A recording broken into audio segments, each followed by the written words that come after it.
કેમ છો? મજામાં? બધાને જય શ્રી કૃષ્ણ અને બધાની દિવાળી સારી ગઈ. ઇન્ડિયામાં તો અત્યારે વેકેશન ચાલે છે, પણ અહીંયા તો હજુ ક્રિસમસ આવવાને વાર છે, એટલે બધાને હેલોઈન નાનું અમથું છોકરાઓને વેકેશન હતું એ પતી ગયું અને હવે ક્રિસમસનું વેકેશન આવશે.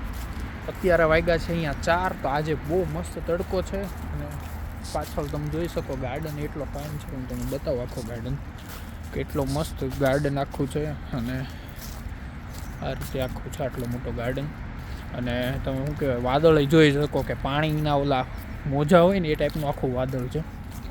કંઈ નહીં, આપણે મૂળ વાત કરીએ કે ફોરેન અત્યારે બહુ બધા લોકો આવે છે, તો મને જે પ્રોબ્લેમ થઈ એ તમને લોકોને ના થાય, અથવા તો તમારા ફેમિલી મેમ્બરમાંથી કોઈ આવતું હોય, કોઈકના સગા સંબંધી આવતા હોય કે કોઈના ફ્રેન્ડના છોકરાઓ આવતા હોય, એવું બધું ઘણા બધા આવતા હોય ને ઘણા બધા પાછા ફોન કરાવતા હોય કે ભાઈ અમારા ફલાણા ભાઈના છોકરાઓ ત્યાં છે કે દીકરી ત્યાં છે. એ રીતે તો મેં જે પ્રોબ્લેમ ફેસ કરીને તમે લોકો ના કરો ને એટલે આ વિડીયો બનાવું છું.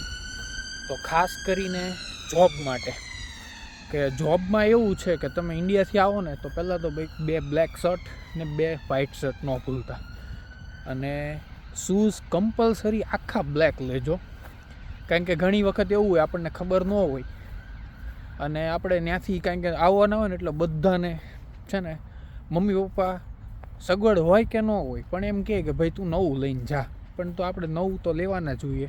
તો હું એવું કહું કે ભાઈ તમે મેચિંગનું લઈને આવો તો તમારે ઇઝી પડે.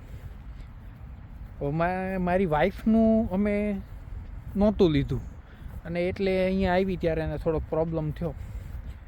પછી મને જ્યારે ખબર હતી તો હું લઈને આવ્યો એટલે મને થોડોક ઓછો પ્રોબ્લેમ આવ્યો, પણ તોય હું ઘણી વસ્તુ ભૂલી ગયો હતો. જો બ્લેક શર્ટ એવું છે કે હું જોબ માટે એક વખત સ્ટાર્ટિંગમાં ગયો ને ઇન્ટરવ્યૂમાં, હું ને મારો ફ્રેન્ડ ગયા હતા, તો મેં બ્લેક શર્ટ પહેરીને જ ગયો હતો અને મારો ફ્રેન્ડ એમને નોર્મલ કપડામાં આવ્યો. તો એ લોકો એવું કીધું કે અત્યારે અમે તમારી ટ્રાયલ લઈ લેવી, પણ ટ્રાયલ માટે તમારે કમ્પલસરી યુનિફોર્મ બ્લેક હોવો જોઈએ. હું પહેરીને આવ્યો હતો તો મને ટ્રાય આપવા દીધી અને પહેલાંને એવું કીધું કે ભાઈ તું બ્લેક શર્ટ પહેરીને આવ્યો. તો એ સમયે એની જોડે બ્લેક શર્ટ નહોતો એટલે એક દિવસ એને વેઇટ કરવી પડી અને લેવો પડ્યો, પછી એને ટ્રાય આપવા દીધી. તો એની કરતાં ઇન્ડિયાથી આપણે લઈને આવીએ તો કેટલું સારું પડે.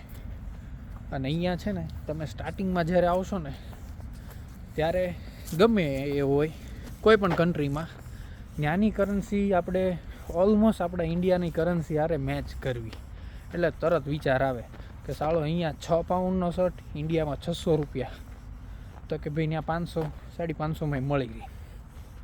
તો આવી બધી વસ્તુમાં કાઉન્ટિંગ થાય. અને આ તમે લોકોએ જો અહીંયા લંડનથી જોતા હો ને તો એ લોકોએ પ્રોબ્લેમ ફેસ કર્યો હશે કે ઓલમોસ્ટ બસથી લઈને પીવાના પાણી સુધી બધી વસ્તુમાં તમને તરત ઇન્ડિયાના પૈસા યાદ આવે.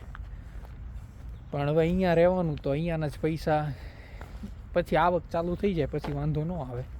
પણ આ બધી વસ્તુ તમે લઈને આવો ને તો તમારે થોડાક પૈસા બચી જાય. અને ફોન છે ને તમે ઇન્ડિયાથી નવો ના લેતા, કારણ કે અહીંયા ચાર્જિંગનો પ્રોબ્લેમ છે. મેં જનરલી જોયું છે કે મોસ્ટ ઓફલી બધાને છે ને 1 વર્ષ ચાલે ને તો પ્રોબ્લેમ ચાલુ થઈ જાય છે. તો ભાઈ તમારો જૂનો હોય ને એ જ લઈને આવજો. અહીંયા આવીને આમે તે નવો લેવાના જ હોય બધા મોસ્ટ ઓફલી, તો એ તમને થોડોક ફાયદો થાય કે ઇન્ડિયાથી તમે લઈને આવો ને પછી અહીંયા આવીને નવો લઈએ તો ખોટા પૈસા વેસ્ટ જાય. ને કરતાં અહીંયા આવીને નવો લેવો, તમે જાતે કમાવો તો તમને ખ્યાલ આવે કે કેટલા ડોલર કે પાઉન્ડ પડે અને કેટલાનો ફોન લેવો. કારણ કે ઇન્ડિયા બેઠા હોય ને તો એમ કે ત્યાં તો બધા આઈફોન વાપરે, પણ અહીંયા આઈફોન વાપરે એ સાચું છે, પણ એ પ્રમાણે આવક હોય તો લઈ, અમુક ન લઈ. ઘણા હજુ મેં જોયા છે કે ભાઈ નોર્મલ ફોનમાં ચાલતું હોય તો ચલાવી લે, એટલે જરૂરી નથી કે બધા લેતા જ હોય, બધાની પરિસ્થિતિ સેમ ના હોય. તો આ વિડીયોને અહીંયા આપણે પૂરો કરીએ અને આવા અવનવાર વિડીયો જોતા રહેજો. ચેનલમાં નવો હો તો સબસ્ક્રાઈબ કરી દેજો, લાઈક કરી દેજો અને થેન્ક યુ છેલ્લે લગી જોયો એની માટે.